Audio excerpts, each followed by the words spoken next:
हिरिम्बापुर हालामारि जि बाथौ फोरबो फालिथाय दिनै बर'नि थाखाय गोथार सान नैथि मंगलबार सारा बुहुमाव थानाय बर'फ्रानो दिनै बाथौआरि बर'फ्रा दिनै बाथौ धोरोमखौ फालियो। बे हिसाबै हिरिम्बापुर हालामारि बाथौ दिनैहाय बेवहाय 8थि हाबाफारि खुंदों। दा बेवहाय कभिड प्रट'कलखौ मानिनानै हाबाफारिखौ खुंनाय जादों। दा बेवहाय हाबाफारिजों लोगोसे माखासे हाबाफारि लाफादेरदों। दा बे हिसाबै मोजां हाबाफारि जादों आरो मिजिंथिदो उननि समफोराव बे हाबाफारिनि गेजेरजों बे ओनसोलाव धोरोमारि बिथिङाव जौगानाय फैगोन आरो लोगोसेनो धोरोमनि गेजेरजों समाजारि फोसाबनाय आरो सोलोंथाइनि माखासे हाबाफारिनि गेजेरजों बे ओनसोलाव सोलोंथाइनि बेलायावबो जौगानाय फैगोन। दा बेखौ मोजाङै मिजिंथिदों आङो। दा आं बेखायनो बे हाबाफारिनि गेजेरजों जायगायाव ओनसोलाव मोनसे मोजाङै थासारिजों लोगोसे गोरों फरायसाफोर जाहाथे धोरोमजों लोगोसे फरायनायनि बेलायावबो सोरजिफालांनो हायो बेनि थाखाय आं बिथांमोननिसिम गोजोननाय फोरमायदों।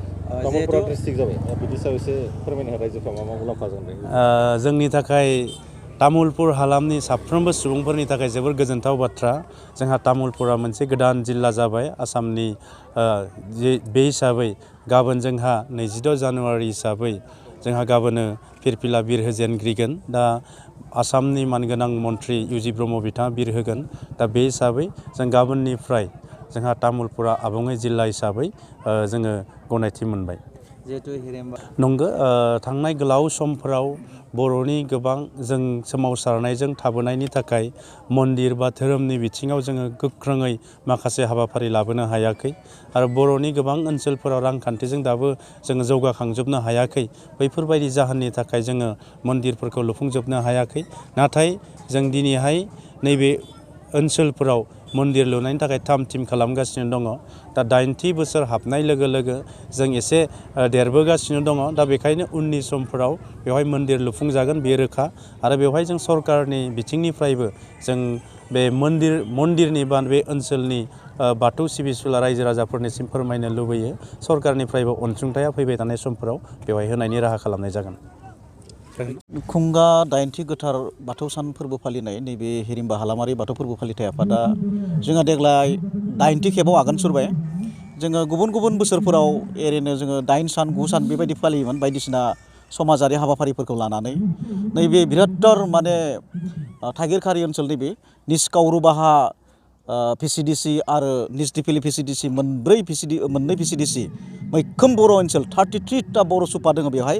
बे 33टा बर' सुपाफोरखौ लानानै जों बेहाय हिरिम्बा हालामारि बाथौ फोरबो फालिथाय आफादा देग्लाय जों गोथार बाथौ सान फालिनाय 8थि खेबाव आगान सुरबाय। बे हिसाबै जोङो देग्लाय माखासे कभिड प्रट'कलनि थाखाय कभिड महामारि बेमारनि थाखाय जोङो 5 सान लादोंमोन जोङो हाबाफारिखौ। नाथाय जों सानसेनि हाबाफारि खुंनो गोनां जाबाय। नंखायनो नैबे बाराव जोङो देग्लाय हिरिम्बा हालामारि बाथौ फोरबो फालिथाय आफादा गिबियाव आर'ज जों खालामखांबाय फुंनि हाबाफारियाव। बेनि उनाव जोंहा दंफां गायनाय हाबाफारि जादों बेवहाय। बेनि उनाव माखासे धोरोमारि सावरायनाय जादों। बेबायदिनो माखासे आलासि बिथांमोनाबो जोंनि गेजेराव फैना थांफायबाय। नंखायनो आं हिरिम्बा हालामारि बाथौ फोरबो फालिथाय आफादनि दिदोम आफादनि आफादगिरि महरै दुलाराय बाथौ गौथुमनि गासैबो बुहुमनि बर'फोरनिसिम नैबे गोथार बाथौ साननि बुब्लियाव गोजोन खौसेथि आरो सान्थिनि थाखाय गोसो गोरबोनिफ्राय गोजोन हामलायनाय बावहरबाय आरो आसा खालामो जाहाथे कभिड महामारि भाइरास बा बेमारा देग्लायनिफ्रायनो जोबस्राङो। बिनि थाखायबो जों बोराइ बाथौनि सेराव आर'ज खालामनाय जादों। गोजोन्थों।